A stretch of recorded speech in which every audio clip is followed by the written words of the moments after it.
Welcome to another episode of Growth Marketers Podcast. I'm Solomon Timothy. And I am Taylor Rowe.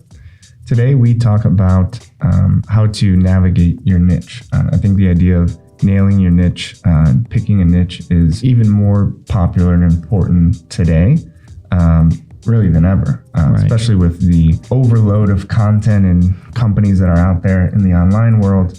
You really have to understand, okay, who are you as a company and who are your customers? And I think it seems easy enough to figure out who your customers are, but in this podcast, we'll dive into the idea of different types of verticals, different types of niches, and the difference between what I call as a structural vertical versus a cosmetic vertical. So hope you enjoy.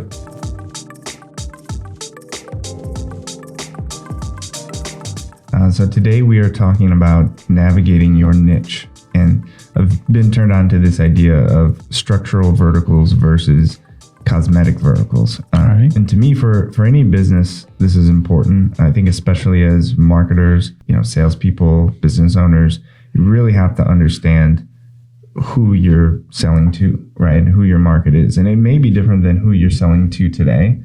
So I think this is common for like a startup to really think about is, what is my niche? The idea of just nailing your niche. People always say, the riches are in the niches, right? It's like, okay, you need to drill down to your perfect niche, whether you're a small business, whether you're online, whether you're a brick and mortar, whatever that may be. But not a lot of established companies. I mean, we've been in business for 14 years now, look in the mirror and say, okay, are we marketing to the right people? Are we servicing the right people? Or how can we do better? And so I think this is a good exercise for any type of company to kind of go through. And I want to walk through some examples of companies. I want to walk through ourselves. And I also want to just kind of talk about what this idea of structural vertical versus cosmetic vertical means. So cosmetic vertical is exactly what it sounds like. It's customers that look alike. And so a lot of times this is confused when people say, okay, what is your niche? Or, what is the vertical that you go after? You look at it and say, it's the industry. We only work with packaging companies. We only work with manufacturing companies, or we only work with e-commerce companies, or we only do this or this or that, right? We are almost forced to do that, right? Yeah, like we tell our clients, hey, you got to know. Vertical, right? You think of what is the vertical, and that's either you're going horizontal or you're going, vertical, right? And so are we going wide, or are we going deep into one specific vertical, which is typically an industry? A lot of companies look at it and say company size. Or as marketers, we've had this idea in our head of a persona. So then you start looking at job title, or you look at, region or location, right? And say, okay, let's put all that together. We only work with manufacturing companies that are, under $50 million. And we'd love to work with the VP of sales or the VP of marketing or whatever. On paper, that could be good, and you could see a lot of success with that, right? And so it's not that, hey, you're going to fail as a business, but what I want to look at is there a larger opportunity out there where we can do the same amount of work, we can help, the same people or more people and make more money? And especially from a marketing perspective, I think that's important to really understand, again, who you're actually marketing speaking to. Yeah. Okay. And so when you look at cosmetic verticals versus structural verticals, I think inherently, we'll dive into this in a second, but a cosmetic vertical is really a subset of a structural vertical, right? So a structural vertical is more of customers that have the same need or the same problem that they're trying to solve. And so when you're marketing to them, or when you're trying to sell to them, and you're looking at the direction or the focus of your business, you have to focus on what problem can we solve for them, right? So the question should always be, what can we do for them? And I think the problem with this is that if you're confusing structural verticals and cosmetic verticals, this is going to lead to poor messaging. It's going to lead to a sales and marketing strategy that sort of misses the marks. And you're working with, blinders on, right? And the idea of nailing your niche means that, okay, we're going to drill down to this one box, right? But if you're working in the wrong box, you may be missing a larger opportunities. And I think that's the easy road to take, because you feel like you nail that core cosmetic verticals of, okay, we do really well working with, hospitals, right? And that's your cosmetic niche, and you've nailed that. And so you just kind of stop there because it's easy, it's comfortable. It's easier from a messaging perspective. It's easier from a marketing standpoint. It's like, okay, we figure that out. Leaders in hospitals. We know exactly who to market to. Right. Yeah, we know exactly who to sell to. We know what that messaging is. We can hire the right people that to focus on that. But if you have a solution or a product that can expand outside of those, boxes and boundaries without increasing your overhead, and that is a direction that you can go in, there's going to be a much larger opportunity out there. With the same solution, you're saying. Exactly. So you don't have to create something new. You just have to figure out what are the pains of similar people. Mm-hmm. Exactly. So I want to walk through a couple of examples. First, we'll start with our own business because I think, we know it pretty well, or think that we know it well, just like everyone does, right? So as I mentioned, we've, and maybe you can give some background on OneIMS, and you kind of started the company, right? So, right. I mean, first of all, we started off as a creative company doing websites for people, and we stumbled on all the digital marketing because we built beautiful websites that people said, hey, where are my customers? Right. I could spend tens and thousands of dollars making amazing websites, and we don't have any new business because of it. So why should I spend any more money? Right. We're like, okay, we got to figure this thing out. Yeah. And so I think over the years, what happened is, and I think this happens with almost every company, is, like you said, seen some success with certain type of cosmetic verticals, companies that look alike. And it wasn't intentional from the beginning that you said, hey, we're going to build websites for manufacturing companies or B2B companies. But it seemed to happen where there was a lot of B2B companies, a lot of manufacturing companies, some SaaS companies, healthcare, and that we saw a trend there of, okay, well, all these companies look alike, and so that's who we should go after. And we build our team around that. But in reality, like you said, building a website or solving some of these problems, we're not limited to those verticals. Right. And so even though we're growing and we're seeing success, again, this isn't always something that, hits you in the face and you're struggling and say, okay, we have to change something here.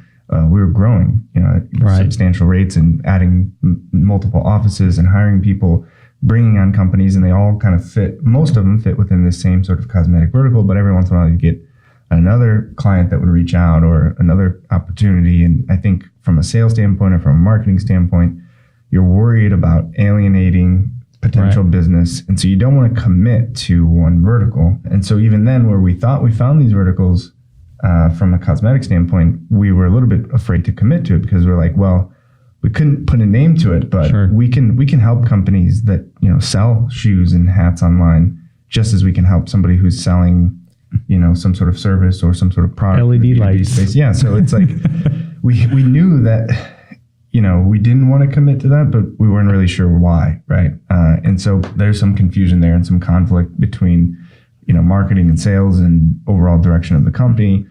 And so then you think you solve the problem again, and you fall victim to another sort of cosmetic vertical by looking at the actual individual, right? And so marketers were trained to look at this idea of personas, and then this kind of comes back to what we talked about a couple of podcasts, previously about the whole idea of survivorship bias, right? So you look at where you've seen success, and you say, okay, well, we work really well with, men aged 35 to 45 that live in the Midwest that are VP or director of marketing or sales. And and so you get into that idea of the persona. And again, that's a part of your vertical because again, it's a subset of the structural vertical, but let's kind of reverse that and flip it on its head and say, why have we seen success with these companies, both from retention and satisfaction to actual results for the clients, right? And their marketing campaigns. What do we do really well? And that comes down to the problem that you solve for that company. And for us, we solve the issue of lead generation, customer acquisition, right? You dive into it a little bit deeper. Why do companies struggle with that? Again, the problem is, maybe a lack of strategy or technology or education, or maybe it's a lack of resources. A lot of times it's a lack of resources. So you can't say, one particular industry or one job title has a lack of resources. We've talked to a lot of companies that, big companies, small companies, we've met with, $100 million companies that don't have any marketing resources, don't have a CRM, don't have any technologies, automation in place. And we've talked to, small companies, startups that have every piece of tech and their whole team is a marketing department. They have designers and developers on staff. So it's like, you can't look at that cosmetic vertical alone and say, that's what we do. You look at the problem that you solve, you look at that structural vertical. Out of these companies, which of them have the same job that needs to be done, and how does our solution fit within that? And then you start to from a marketing standpoint, you build your personas off of that and say, well, a lot of times that is a manufacturing company because it's a longer sales cycle. It's an older school industry mentality. They might have a 1 to 2 person marketing or sales department. And so that are digitally savvy. Right, exactly. So how do we solve that? Okay, well, we build an inbound marketing strategy. We implement and embrace automation to help scale their resources. We build processes and procedures to help them on the marketing and the sales side. So that comes down to the problem that they were trying to solve. Regardless of, for us, it doesn't matter what industry, what cosmetic, what location they're at, where, what the job title is. Even how many millions in revenue. Exactly. Really. Because it could be a startup with the same exact problem. Right. Exactly. So that was our own sort of journey, and it's ever evolving, right? And it's never going to be perfected because the problems are changing, the landscape is changing, technology is changing. So we have to adapt in terms of our capabilities of what problems we can solve. I think it will always come down to lead generation, customer acquisition, resources automation. That's kind of our core business model. But the exact problems, tactics, solutions, industries, that's all going to change, which is why you don't want to just commit to that one cosmetic vertical. You embrace the cosmetic vertical as one piece of the whole pie of what is this structural vertical. So it could be manufacturing companies, healthcare, technology, whatever, as long as they have these problems. Exactly. Yeah. What problems do we solve? And stick to structural. Exactly. Well, yes. I mean, structural would, involve a certain set of cosmetic, right? Because they do. Agreed. The reason they have those problems is because of a lot of times what they look like. But sometimes how does this relate to, we do this every day going through the persona creation because we're trying to educate someone who is sort of marketing to a broad audience and not getting much results with it. So we still have to hone down the marketing message for our clients, for instance, or they haven't been marketing at all or creating any content. So we have to educate them and, we need to now create content. Let's create content for these types of audiences. Right. How do you take a person who's maybe doing it today, similar to what we were doing on a persona basis, or we're trying to get them to start creating content to start thinking structural versus cosmetic? Yeah, I think you still have to be a little bit careful because you don't want to be that, you can't be everything to everybody. So you do have to be realistic with yourself in terms of what those problems are that you solve and who you solve them for. And then a lot of times you will find common sort of buckets of those cosmetic verticals that it makes the most sense to go after. So you may get there eventually anyway. But what I don't want, us or any company to sort of fall victim to is starting with the cosmetic vertical, right? It's it's the whole idea of that survivorship bias, right? Of let's not start with what was successful and then build a plan off of that. It's why was that successful? What structurally for us, what are we built to do, right? And maybe that is even a shift or pivot in a business model, depending on the size of the business or adding a new business, unit or something like that, a division. You look at it and say, well, what have we built our team around? What is our core sort of fundamental focus, our resources, our team members, our technology? What can we do? What have we figured out that we can provide to these other businesses, right? And so that, when you dive into that, it's like, again, for us, okay, we can help with SEO, PPC, lead generation, we can do email marketing, we do, all these sort of things. And then you say, well, who needs this, right? Correct. Who has these problems? And then from a marketing standpoint, it does logically make sense to pick a couple of industries or verticals, because from a specific campaign standpoint, you can't do everyone at once if you don't have enough resources, right? Correct. But from a messaging standpoint to that individual, it's still focused on what problem we solve, right? What do we solve? We solve lead generation, or we solve a resource issue, or we solve scaling and automation issues, right? Strategy. And so then you let the market determine who is a fit for that, because the other problem with the cosmetic verticals is you're looking at historically what is there. You're missing the opportunity of what's coming next, right? You can't say, okay, an Uber or a Spotify or a Netflix or, that industry didn't exist, right? And so a lot of times we've even seen, we look at it as, industrial companies or, technology companies more than saying manufacturing specifically or SaaS specifically, because a lot of times the challenge that we solve is clients that are breaking into a new market don't have a way to create awareness and create demand because they're creating a new product category. And so that's a problem that we solve, right? And so how do we find those people?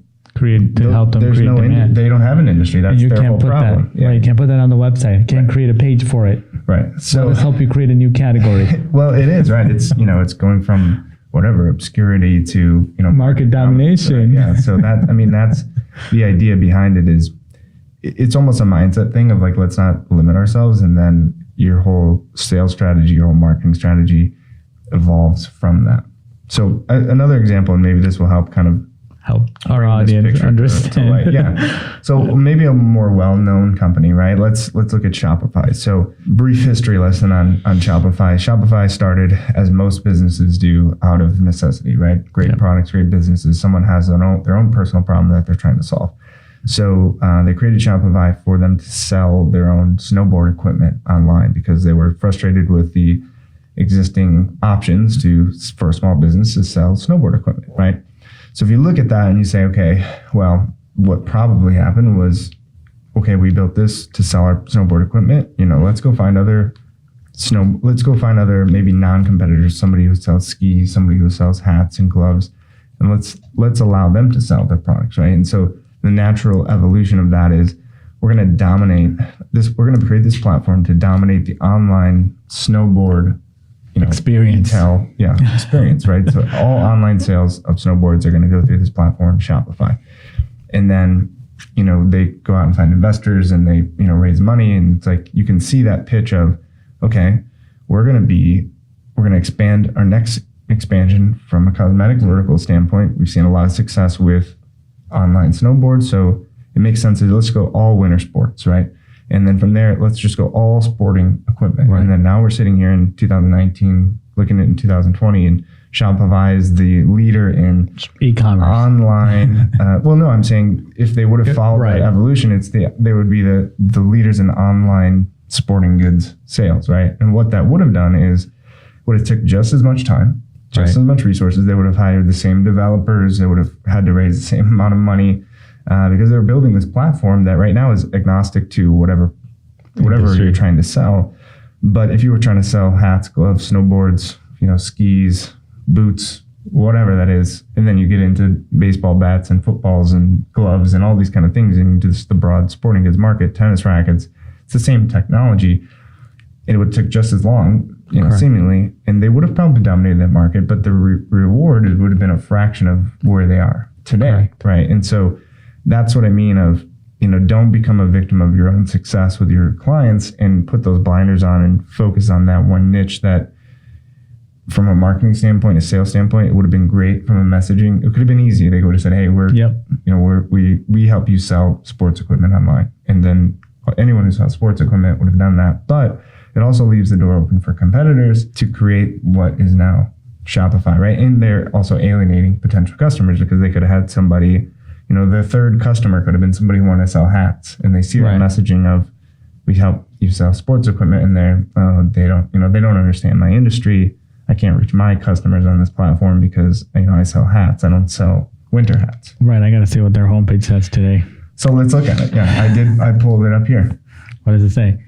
With you from first sale to full scale. Yeah. Wow. And so read that right underneath. One platform with all the e-commerce and point of sale features you need to start, run, and grow your business. Right. So it's literally a platform to start, run, grow your business. That's who they're going after. That's the market. And so you look at that, and is that addressing a cosmetic vertical or structural vertical? Right. They're talking about what problems they solve. Correct. Small businesses from first sale to full scale.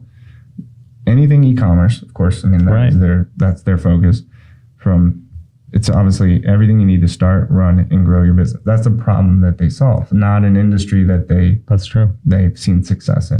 And I think just that, from a messaging standpoint, changing that focus obviously benefited them greatly. But they wouldn't have even known that they missed that opportunity if you don't look at it from the beginning. And that's the same story with Amazon as well. Amazon's a perfect example, yeah. And I think it's the same story with our ClickX. We built it for us. Yep. We could have just said, hey, this is our platform. Now we have agencies using it. because we see that they have the problem, then you have marketing teams use it, right? So I think we realize that people have issues getting all the data together in one place. It doesn't matter if you have this challenge. It could be a team of one, it could be 100 people company, it could be a startup agency or a big one. Right. As long as you solve this problem, then you would be able to do it. And how do we end the episode so people know what the actionable step is, right? I think it's just practicality. It all comes down to focus, right? And your marketing, messaging, and branding should be at the core of your business focus, or vice versa, right? Whatever your business focus is should be reflected in your marketing. And I think if there's any disconnect there between where the business should or could go and what is being portrayed from a marketing standpoint, if a potential customer could possibly go to your website, is the easiest example, right? If they could go to your website and read that sentence you just read and say, yeah, I don't think this is the right fit for me. That's great. Then it's not a good fit. I get it. Right. Or what I'm saying is if they are a potential customer and they're reading that, then you're doing something wrong, right? Like you said, if we help, if this said, hey, sell sports equipment online, that would be that would be a turn off for me. You could turn someone away, right? And without really either of you knowing that you missed that opportunity. So I think looking at that and saying, okay, what problems do we solve? That should be your marketing messaging. And then the strategy of who do you approach is when you can start looking at some cosmetic verticals. Who do you approach? And then how do you help them specifically? Correct. So it depends on how you're promoting it, which channel and which campaign you're going to be looking at in terms of the specifics of everything, but it all comes down to that focus. And if you don't have a clear focus, it's obviously not going to be effective. But I think the takeaway from this is even being laser focused on the wrong strategy is a bad strategy, because while that may be successful on a short-term, short-scale perspective, you're going to miss that larger opportunity that's out there. Speak to the problem, right? And you can highlight industries that have the problems. But continue to create content about the problems you solve and letting the market kind of come in and figure out if this is a good fit. Yep, and you can see how that trickles down into any of the other marketing tactics that we always preach, right? Content creation in terms of text or infographics or blogs or podcasts like this or videos, whatever it is, you need to really focus on, okay, what problems do we solve, right? And then the same thing when you're building your own infrastructure and your own team, right? Your own operations, all of that it's all built around what problem do you solve, not necessarily some of those cosmetic verticals that we may see. For Sally, who's 48 and is in marketing. Right. Yeah, exactly. All right. Well, thanks a lot for tuning in, you guys. That's all we have for today, and we'll see you next time.